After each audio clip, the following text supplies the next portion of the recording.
یتیم خانے میں ایک امیر آدمی مجھے شادی کر کے ساتھ لے گیا۔ بولا تم جیسے چاہو ویسے زندگی گزارنا، لیکن میری معذور بیوی کا خیال رکھنا۔ یہ سنتے ہی میرا دل ٹوٹ گیا کہ وہ شادی شدہ ہے۔ جب گھر پہنچی تو یہ دیکھ کر دنگ رہ گئی۔ اس کی بیوی بہت بدصورت تھی۔ مجھے بڑی ہنسی آئی کہ بھلا اس کا میرا کیا مقابلہ۔ میں اس کا خیال رکھنے لگی۔ اسے خود پر بہت گھمنڈ تھا اور گھر میں ایک شیشہ بھی نہیں تھا۔ جب میں نے اس کے کمرے میں شیشہ لگا دیا تاکہ وہ جان سکے وہ کتنی بدصورت ہے، تب اچانک ملازمہ روتی ہوئی آئی، بولی بڑی بیگم صاحبہ کو کچھ ہو گیا ہے۔ میں فوراً اوپر گئی، پر کمرے کا منظر دیکھ کر آنکھیں پھٹ گئیں۔ وہاں تو میری ہی۔ میرا نام صباحت ہے، میرا تعلق کراچی سے ہے۔ جب سے ہوش سنبھالا اماں ابا کو لڑتے دیکھا۔ ہمارے گھر کے حالات اچھے نہیں تھے۔ ابا کریانے کی دکان چلاتے، کچھ ابا دکان سے کماتے، اس کا گھر کا خرچ مشکل چلتا۔ اماں ابا سے کہتی آپ سے شادی کر کے میری زندگی خراب ہو گئی۔ جب سے شادی ہوئی ہے کوئی سکھ نہیں دیا، ایک ایک چیز کے لیے ترستی ہوں۔ اماں کہتی پتہ نہیں میرے گھر والوں نے اس شخص میں کیا دیکھا جو کچھ بھی سوچے سمجھے بنا میری شادی اس سے کر دی گئی، اور کبھی پلٹ کر پوچھا تک نہیں کیسی ہوں، زندہ ہوں یا مر گئی۔ اماں ابا کو جھگڑتے دیکھ کر میں ڈر جاتی، ایک کونے میں چھپ جاتی، روتے روتے سو جاتی۔ لیکن اماں ابا کو میری پرواہ کب تھی۔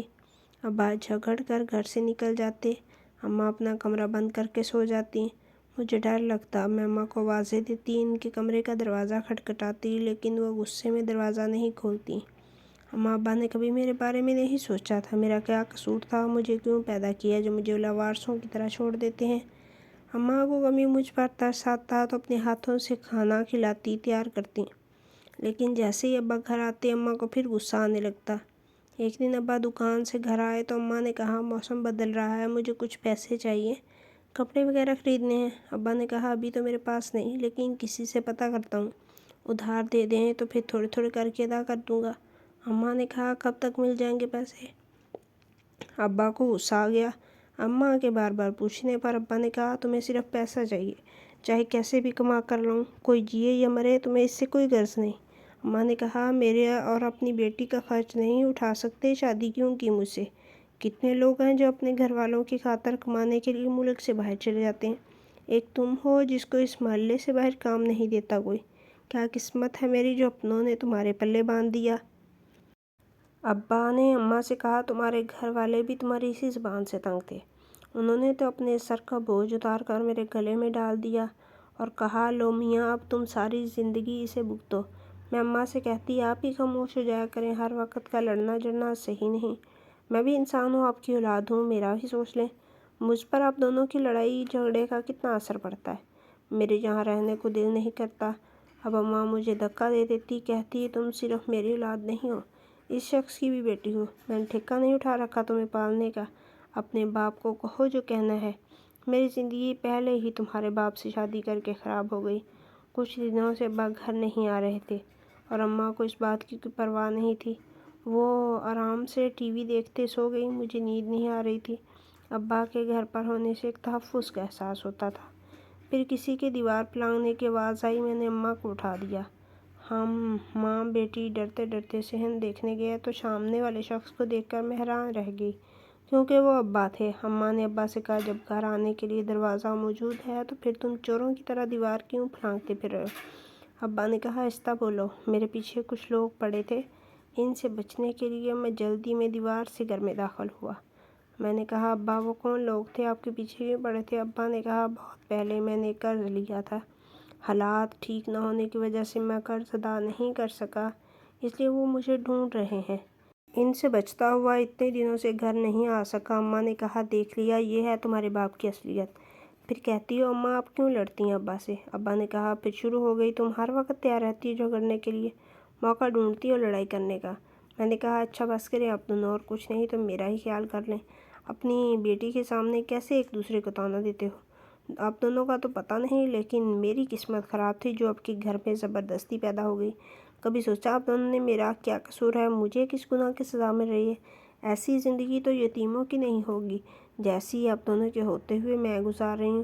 ابا کچھ کہے بنا کمرے میں چلے گئے۔ اماں نے کہا میں کیا کروں، تم خود بتاؤ، جو کچھ تمہارا باپ کر رہا ہے کیا کوئی بھی ذمہ دار شخص ایسا کرتا ہے؟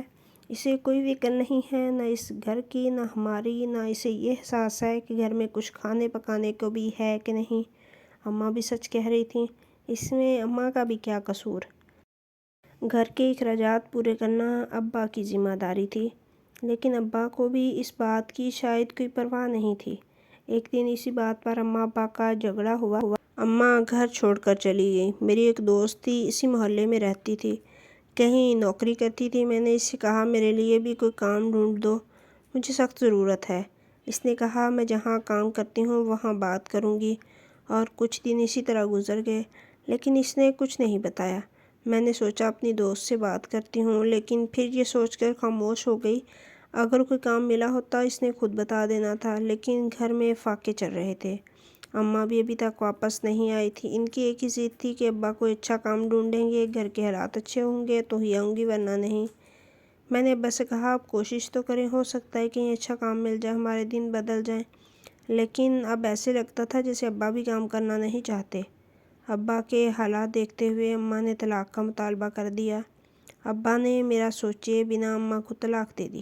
میں نے بہت کوشش کی ابا کو سمجھانے کی، لیکن ابا سمجھنا نہیں چاہتے تھے، اس لیے فوراً فیصلہ سنا دیا۔ اس سے تو بہتر تھا کہ اماں کے گھر والے اماں کی شادی نہ کرتے، اگر کرنی ہی تو دیکھ بھال کر شادی کرتے۔ اب کیا حاصل ہوا؟ زندگی تو میری دو حصوں میں بٹ کر رہ گئی۔ ماں باپ کے ہوتے ہوئے نہ کبھی ماں کا پیار نصیب ہوا نہ باپ کا۔ میری دوست ایک دن گھر آئی، اس نے کہا جہاں میں کام کرتی ہوں وہاں ایک کام ہے، اگر تم کرنا چاہو۔ میں نے کہا جیسا بھی کام ہو مجھے منظور ہے، فاقے کرنے سے تو بہتر ہوگا نہ کچھ کما کر پیٹ پال لیا جائے۔ میری دوست نے کہا میں ایک یتیم خانے میں کام کرتی ہوں، اس جگہ تمہارے لیے بات کی تھی، تم کل سے میرے ساتھ چلنا۔ یتیم خانے کی وین لگی ہوئی ہے، وہ خود لے کر جاتے ہیں، چھوڑ کر جاتے ہیں۔ میں اگلے دن اپنی دوست کے ساتھ چلی گئی۔ میں اپنی دوست کی طرح سارا دن بچوں کی دیکھ بھال کرتی۔ ان بچوں کو دیکھ کر مجھے اپنے حالات یاد آتے، اپنا وقت یاد آنے لگتا کہ ماں باپ کے ہوتے ہوئے بھی ایسی زندگی گزاری تھی۔ پھر بھی اللہ کا شکر ہے، چلو 2 وقت کی روٹی کا تو بندوبست ہو جاتا ہے یہاں کام کرنے سے۔ اور پھر میں بھی اسی یتیم خانے میں رہنے لگی۔ پھر ایک دن میری دوست نے کہا تم کب تک ایسے تنہا زندگی گزارو گی؟ تمہیں اپنے لیے کچھ سوچنا چاہیے۔ میں نے اسے کہا میں کبھی شادی نہیں کروں گی، شادی کے بنا سکون کی بے فکری کی زندگی جی رہی ہوں، اور شادی کر کے میں کسی ٹینشن میں نہیں پڑنا چاہتی۔ اماں ابا کی مثال میرے لیے کافی ہے، ان کو دیکھ کر بہت سبق سیکھ چکی ہوں۔ میری دوست نے کہا ضروری تو نہیں جو کچھ تمہارے ماں باپ کے ساتھ ہوا وہی تمہارے ساتھ بھی ہو سکتا ہے کوئی بہت امیر چاہنے والا تمہیں مل جائے۔ میں نے کہا ایسا صرف خواب میں ہوتا ہے اور سوچا ہی جا سکتا ہے، مجھ جیسی غریب اور تنہا لڑکی کی ایسی قسمت کہاں، اور میں ویسے بھی ایسا کوئی خواب دیکھنا ہی نہیں چاہتی جس کی کوئی تعبیر نہ ہو۔ میرے دوست نے کہا اللہ تعالیٰ سے اچھے کی امید رکھتے ہیں، مایوس نہیں ہوتے۔ پھر ہم کام میں مصروف ہو گئیں۔ کچھ دنوں سے یتیم خانے میں ایک آدمی کا بہت آنا جانا تھا، وہ دیکھنے میں تو کسی اچھے گھر کا لگتا، لیکن اس کا آتے جاتے مجھے دیکھنا مجھے شک میں ڈال رہا تھا۔ ایک دن میں نے اس آدمی کو روک لیا، کہا آپ کو کوئی مسئلہ ہے، کچھ چاہیے، یا کسی کو ڈھونڈ رہے ہیں جو بار بار میری طرف دیکھ رہے ہیں؟ بتائیں کیا مسئلہ ہے آپ کا؟ اس آدمی نے مسکراتے ہوئے کہا کچھ نہیں، آپ پریشان نہ ہوں، میں ایسا انسان نہیں ہوں۔ اس سے پہلے کہ میں کچھ اور کہتی میری دوست وہاں آ گئی اور اس شخص کو دیکھتی ہی مجھے کہنے لگی اس بات کیا ہو گیا، تم جانتی وہ جسے بات کر رہی ہو؟ میں نے کہا مجھے کچھ نہیں جاننا، بس ان سے پوچھو، اتنا پوچھو یہ مجھے کیوں گھورتے ہیں۔ وہ آدمی چلا گیا۔ میری دوست کہنے لگی یہ یتیم خانہ اسی شخص نے بنوایا تھا، وہی اس کو چلا رہا ہے، اور جانتی ہو وہ تمہیں اس طرح دیکھ کر کیوں مسکراتا ہے؟ میں نے حیران ہو کر اپنی دوست کو دیکھا اور کہا کیوں؟ اس نے کہا کیونکہ وہ آدمی تمہیں پسند کرتا ہے، تم سے شادی کرنا چاہتا ہے۔ میں حیران تھی۔ میں نے کہا وہ اتنا امیر آدمی، اسے کوئی بھی مل سکتی، پھر اس نے مجھے کیوں پسند کیا؟ میری دوست نے کہا کیوں، اسے ایک نیک اور اچھی بیوی چاہیے جو اس کا ساتھ دے، اس کا خیال رکھے۔ مجھے یقین نہیں آ رہا تھا۔ میں نے اپنی دوست سے کہا تم جانتی ہو میرے حالات، پھر بھی ایسی بات کر رہی ہو؟ اس نے کہا قسمت بدلتے دیر نہیں لگتی، اور تمہاری قسمت تمہیں موقع دے رہی ہے تو تمہیں انکار نہیں کرنا چاہیے۔ میں تمہاری دوست ہوں اور یقین جانو میں کبھی تمہارا برا نہیں چاہوں گی۔ پھر میری دوست نے کہا میں یہاں کئی سالوں سے کام کر رہی ہوں، وہ بہت اچھے آدمی ہیں، تم ایک دفعہ اپنی قسمت کو آزما کر دیکھو، میں نے کہا مجھے سوچنے کا وقت دو، میں اتنا بڑا فیصلہ سوچے سمجھے بنا نہیں کر سکتی، اور ابا سے بھی بات کرنی ہے۔ میری دوست نے کہا اس کی تم فکر نہ کرو، تمہارے ابا اتنے امیر آدمی کا سنتے ہی تمہارا ساتھ دیں گے۔ لیکن ابا کچھ دنوں سے غائب تھے۔ ایک دن پتہ چلا ان کا ایکسیڈنٹ ہو گیا اور وہ بچ نہیں سکے۔ ابا بھی مجھے چھوڑ کر دنیا سے چلے گئے۔ میری بھی کیسی زندگی تھی، جو رشتے تھے وہ بھی ایک ایک کر کے مجھے چھوڑ گئے۔ میری دوست نے میرا ساتھ دیا۔ اس نے کہا تم اب اکیلی رہ گئی ہو، تمہیں سہارے کی ضرورت ہے۔ اس معاشرے میں ایک اکیلی عورت کا رہنا کتنا مشکل ہے، تم اچھی طرح جانتی ہو، اس لیے اب فیصلہ کر لو، میری بات کو سمجھو، آخر کب تک اسی یتیم خانے میں رہو گی؟ میری دوست نے کہا وہ آدمی تم سے بات کرنا چاہتا ہے، لیکن دیکھو کوئی بھی الٹی سیدھی بات نہیں کرنا۔ میں مان گئی۔ جب اس آدمی سے ملاقات ہوئی، اس نے کہا میں تمہیں پسند کرتا ہوں، تم سے شادی کرنا چاہتا ہوں۔ میں نے کہا میرے بارے میں کچھ بھی نہیں جانتے، لیکن اس آدمی نے کہا میں جتنا جانتا ہوں اتنا کافی ہے۔ پھر پتہ چلا میری دوست بھی اچانک کہیں گم ہو گئی ہے۔ وہ بہت اچھی تھی اور اس کے بارے میں زیادہ پتہ بھی نہیں تھا، اور وہ یہ محلہ چھوڑ کر جا چکی تھی، اور ایسے یتیم خانے میں ایک امیر آدمی مجھے شادی کر کے ساتھ لے گیا۔ بولا تم جیسے چاہو ویسے زندگی گزارنا، لیکن میری معذور بیوی کا خیال رکھنا۔ یہ سنتے میرا دل ٹوٹ گیا کہ وہ شادی شدہ ہے۔ جب میں گھر پہنچی تو یہ دیکھ کر دنگ رہ گئی، اس کی بیوی بہت بدصورت تھی۔ مجھے بڑی ہنسی آئی۔ بھلا اس کا اور میرا کیا مقابلہ، کیونکہ میں تو بہت خوبصورت تھی۔ میں اس کا خیال رکھنے لگی، دن رات اس کی دیکھ بھال کرتی۔ مجھے اس بیچاری پر ترس آتا۔ وہ ایک بدصورت تھی، دوسرا چل بھی نہیں سکتی تھی، لیکن وہ مجھ سے خار کھاتی تھی، اپنی باتوں سے مجھے ذلیل کرتی۔ ایک دن مجھ پر الزام لگانے لگی، پر میرے شوہر نے اس کا یقین نہیں کیا۔ مجھے اس بات پر بڑا غصہ آیا کہ ایک میں اس کی اتنی دیکھ بھال کرتی ہوں، اس کی کسی بات کو دل پر نہیں لیتی، پر میری سوتن مجھ پر الزام لگا رہی تھی، اس لیے میں نے اس کے کمرے میں شیشہ لگانے کا سوچا۔ میری سوتن کو خود پر بڑا گھمنڈ تھا۔ گھر میں ایک شیشہ بھی نہیں تھا اور میرے شوہر نے اس کی وجہ بتائی بھی نہیں۔ جب میں نے اس کے کمرے میں شیشہ لگا دیا تاکہ وہ جان سکے وہ کتنی بدصورت ہے، تبھی اچانک ملازمہ روتی ہوئی آئی، بولی بڑی بیگم صاحبہ کو کچھ ہو گیا ہے۔ میں فوراً اوپر گئی، پر کمرے کا منظر دیکھ کر آنکھیں پھٹ گئیں، کیونکہ وہاں تو میری سوتن بے ہوش پڑی تھی اور وہ خوبصورت ہو چکی تھی۔ جب ڈاکٹر کو بلایا تو اس نے کہا کچھ نہیں، بس ڈر کر بے ہوش ہو چکی تھی۔ میرا شوہر وہیں موجود تھا۔ میری سوتن جب سے ہوش میں آئی تھی رو رہی تھی۔ میرا شوہر اس کو تسلی دے رہا تھا۔ میری سوتن نے کہا اتنے سال میں بہت تکلیف میں رہی، مجھے لگتا تھا میرا چہرہ کبھی واپس اصلی حالت میں نہیں آ سکتا، میں یوں ہی بدصورتی کا طعنہ سہتے سہتے مر جاؤں گی، لیکن ایک راز آپ کو بتانے جا رہی ہوں، کیونکہ اس کا بوجھ اٹھائے میں تھک چکی ہوں۔ آج سے 5 سال پہلے جب ہماری شادی ہونے جا رہی تھی تو آپ کی بہن ہمارے اس رشتے کے لیے نہیں مان رہی تھی۔ وہ کہتی تھی میں بہت گھمنڈی اور غرور والی ہوں، اور آپ اپنی بہن سے بہت محبت کرتے تھے، اس پر جان دیتے تھے، ہر وقت اپنی بہن کی باتیں کرتے، اور یہ سب مجھے اچھا نہیں لگتا تھا۔ میں چاہتی تھی وہ اس گھر سے یہاں سے چلی جائے، اور ہماری پھر بھی شادی ہو گئی، اور جیسے میں اس گھر میں آئی وہ میرے ساتھ نارمل ہو چکی تھی، پر سب کو میرا گھمنڈی ہونا اور امیر باپ کی بیٹی ہونے پر غرور کرنا، اکڑ کر رہنا کسی کو برداشت نہیں تھا۔ پھر میں نے سوچ لیا کسی طرح اپنی نند کو اس گھر سے نکالنا ہے۔ وہ بہت اچھی تھی، میرا خیال رکھنے لگی، پر آپ کو اپنی بہن کے علاوہ کچھ نظر نہیں آتا۔ آپ کہتے باپ بن کر پالا اپنی بہن کو، پر مجھ سے یہ سب برداشت نہیں ہوتا تھا، کیونکہ مجھے شروع سے پسند نہیں تھا کوئی میرے سامنے کسی دوسرے کی تعریف کرے، اور میں اپنی ایک یونیورسٹی کے دوست کے ساتھ مل کر آپ کی بہن کو آپ کی نظروں میں ہمیشہ کے لیے گرا دینا چاہتی تھی، پر وہ ہر بار بچ جاتی، پتہ نہیں کون ہر بار اس کو بچا لیتی، نیک پروین بن کر پھرتی، بلکہ وہ نیک تھی۔ میں اس پر تہمت لگانے لگی اور اپنے دوست کو کہا اس کو ٹریپ کرے۔ وہ بھی ایک لڑکی تھی، اس کی عمر خواب دیکھنے کی تھی، وہ بھی خواب دیکھنے لگی اور اس لڑکے سے فون پر بات کرنے لگی۔ جب ایک دن پتہ چلا میرا دوست تو اس سے محبت کرنے لگا ہے اور اس سے شادی کرنا چاہتا ہے، اور وہ کسی بھی صورت میرا ساتھ نہیں دے گا، جبکہ مجھے تو آپ میں بھی کوئی انٹرسٹ نہیں رہا تھا۔ میں آپ کو چھوڑ کر اپنے یونیورسٹی فیلو جو آپ کی بہن کو پسند کرتا تھا اس سے شادی کر لینا چاہتی تھی، کیونکہ یہ میری زندگی کا سب سے غلط فیصلہ تھا آپ سے شادی کرنا۔ میری سوتن خاموش ہو چکی تھی۔ میرا شوہر بے یقینی سے اس کو دیکھ رہا تھا۔ میرے شوہر نے کہا، اس کا مطلب میری بہن سچ کہتی تھی وہ سب؟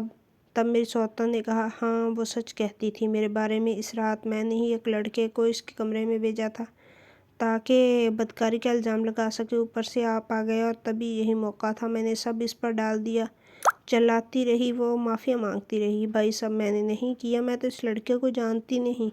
مجھے لگا تھا آپ اس کو گھر سے نکال دیں گے، پر آپ نے تو اس لڑکے کو جو آپ کی بہن کو پسند کرنے لگا تھا، اس کو کال کی رشتے کے لیے ہاں کر دی۔ چند دن میں اس کا نکاح کا رکھ دیا اور میں پھر سے اپنے پلان میں فیل ہو گئی۔ پھر ایک دن میری نند روتے ہوئے دعائیں مانگ رہی تھی۔ اس دن مجھے احساس ہوا اس کو بچانے والا تو اوپر والے کی ذات ہے، پر تب یہ بات میں سمجھ نہیں سکی اور اپنے ہنکار میں گھر سے نکل گئی۔ جب مجھے میری ایک کزن نے ایک بنگالی بابا کا بتایا، میں نے سوچ لیا اپنے نند سے بدلہ لوں گی، اس کو اس قابل نہیں چھوڑوں گی وہ شادی کر سکے۔ میں نے اس پر جادو کرانا شروع کر دیا، ہر روز اس کو کھانے میں مکس کر کے کچھ کھلاتی۔ ایک دن میں نے خود اس کے بال کاٹ کر بنگالی بابا کو دیے تاکہ وہ اس کو بدصورت بنا دے۔ میری نند ساری عمر روتی رہے۔ جتنا اس پر عمل کروا رہی تھی اتنا اللہ کے قریب جا رہی تھی۔ اس کی صرف طبیعت خراب ہوتی، پر اسے نماز و قرآن بچاتا جا رہا تھا۔ تب میں اپنی ہنکار میں یہ بات بھول گئی، میں کیا کر رہی ہوں؟ ہمیشہ سے سنا تھا برے کے ساتھ برا ہوتا ہے۔ وہ ڈرتی، رات کو چیختی چلاتی، آپ نے اس کی شادی کروا دی، لیکن وہ بدصورت نہیں ہو سکی۔ شادی کو جب اس کے 2 دن ہو گئے، وہ خوشی سے ہم سے ملنے آئی، پر مجھ سے اس کی خوشی دیکھی نہیں جا رہی تھی۔ اس دن میں نے اس کے دوپٹے کو لیا، ایک بھاری رقم بنگالی بابا کو دی جس نے اپنا جادو کا سخت وار کیا۔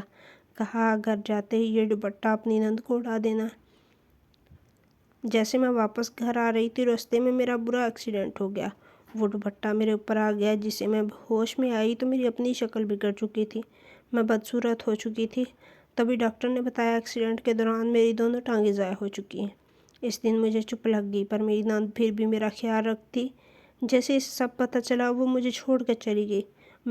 میں بے آسرا ہو گئی، میں بدصورت تھی، کبھی آپ کے ساتھ اس معاشرے میں چل نہیں سکتی تھی، پر پھر بھی آپ نے میرا ساتھ نہیں چھوڑا، ہر طرح سے خیال رکھا۔ مجھے احساس ہوا میں کتنی غلط تھی، میں کبھی معافی کے لائق نہیں تھی۔ آپ کو یہی شوق کروایا، یہ سب آپ کی بہن نے کیا، جس وجہ سے وہ یہاں سے چلی گئی، اور آپ نے میری خاطر اپنی بہن سے رابطہ ختم کر لیا۔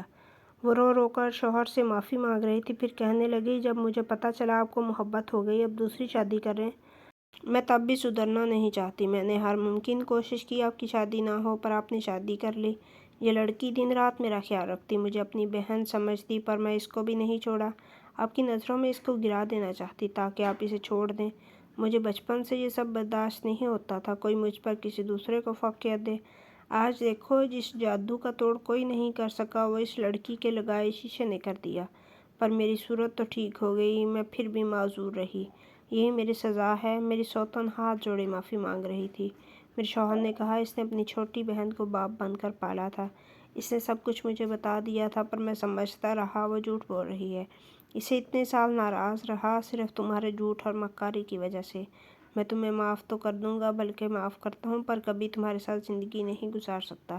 میرے لیے ایک پل بھی تمہارے ساتھ رہنا، تمہیں دیکھنا میرے اعتبار اور محبت کی توہین ہے۔ اور اگر طلاق چاہیے ہو تو بتا دینا۔ اس دن میرا شوہر میرا ہاتھ پکڑے وہ گھر ہمیشہ کے لیے چھوڑ دیا، سیدھا میری نند کے پاس گئی، اس سے معافی مانگی۔ سچ کہتے ہیں بہنوں کے دل بڑے ہوتے ہیں۔ مجھے اور بھی زیادہ خوشی ہوئی کیونکہ مہین تو میری دوست تھی، جو یتیم خانے میں میرے ساتھ ہوتی تھی۔ اس نے کبھی کسی کو بتایا بھی نہیں تھا وہ اتنے امیر خاندان سے تعلق رکھتی ہے، اور یہ بات مجھے اس دن پتہ چلی کہ وہ میرے شوہر کی بہن ہے۔ میری سوتن کہاں گئی کسی کو خبر نہیں، نہ کسی نے اس کو تلاش کرنے کی کوشش کی۔ میں اور میرا شوہر اپنے بچوں کے ساتھ خوشیوں بھری زندگی جی رہے ہیں۔ پتہ نہیں کیوں انسان کسی کے ساتھ برا کرتے وقت یہ بات بھول جاتا ہے کہ ہم کسی کے ساتھ اچھا کریں یا برا، کبھی نہ کبھی زندگی کے کسی حصے میں جا کر ضرور ہمیں واپس ملتا ہے۔ اس لیے انسان کو انسان بن کر رہنا چاہیے، کبھی قدرت کے فیصلوں کے ساتھ نہیں کھیلنا چاہیے۔ اچھے انسان بنیں، دوسروں کے لیے آسانیاں پیدا کریں، ہر رشتے کو اس کی جگہ پر